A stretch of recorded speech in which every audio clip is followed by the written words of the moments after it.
So in 2021, investors came in very strong into the market, buying up a lot of single family homes.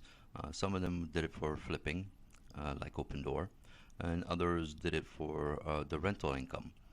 So in 2021, we had about 20% of the market for single family homes being bought up by investors. In Q2 2022, it leveled off a little bit and fell to 19.4% of homes sold to investors. Now, the question is, in this environment at 7%, does it make sense to buy a rental property? And I'm not sure if it's making any more sense. In 2021, when interest rates were below 3%, it gave you like a really nice margin compared to U.S. Treasuries. But now that 1 year U.S. Treasury is at over 4%, does it really make sense to put $100,000 down into a rental when you can get 4.18% for the 1 year? I guess we have to do the math. So let's do the math. So let's do the math with some examples. So first off is this really nice colonial in Potomac, Maryland, which is a great neighborhood, has fantastic schools close to everything, and it's listed for sale for $875,000. At a 7% interest rate, putting down 20% at $175,000, you're looking at $5,640 after mortgage, property taxes, and insurance. Literally down the street from the first home, we have this very similar colonial that is listed for rent for $4,200. If you do the cap rate on this home, there is basically no money to be made. The cap rate is negative 2.26%, and there's no way you can make any money as an investor by buying in this neighborhood and renting it out with current rental prices at 7%. Now, if we move over to Silver Springs, we have this other colonial. It's listed for sale for $450,000, so it's below the median price of a home in Montgomery County.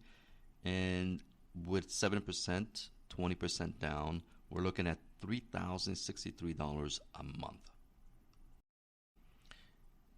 A couple blocks over, we have this home, which is very similar in size with the same number of bedrooms and bathrooms, and it's currently on the market for rent for $3,390.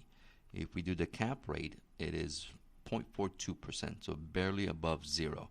I am not sure that investors are going to put a large amount of money into a rental when the rental prices are not able to support 7% interest rate in buying homes.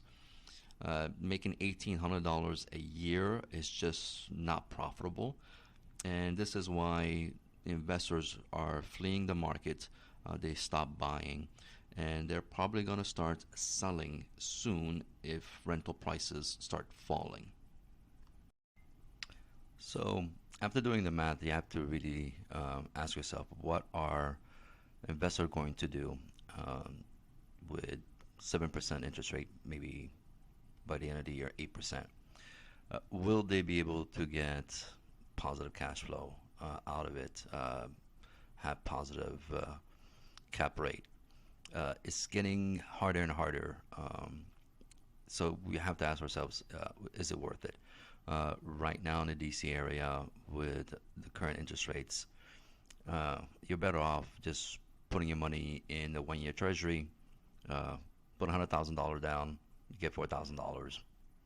You know, you go for the smaller Silver Spring house, you're only making $1,800 a year.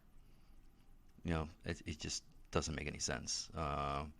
I suspect that investors are going to start walking away from deals because there's no money to be made.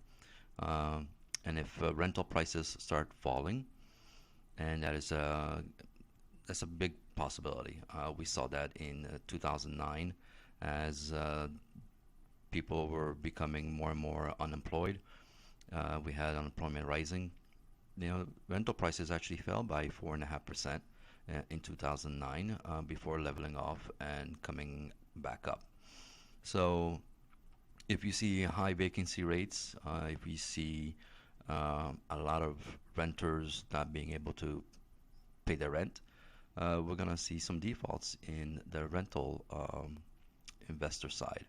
So, yeah, we could see more inventory from investors as rates continue to go up and more pressure is put on them.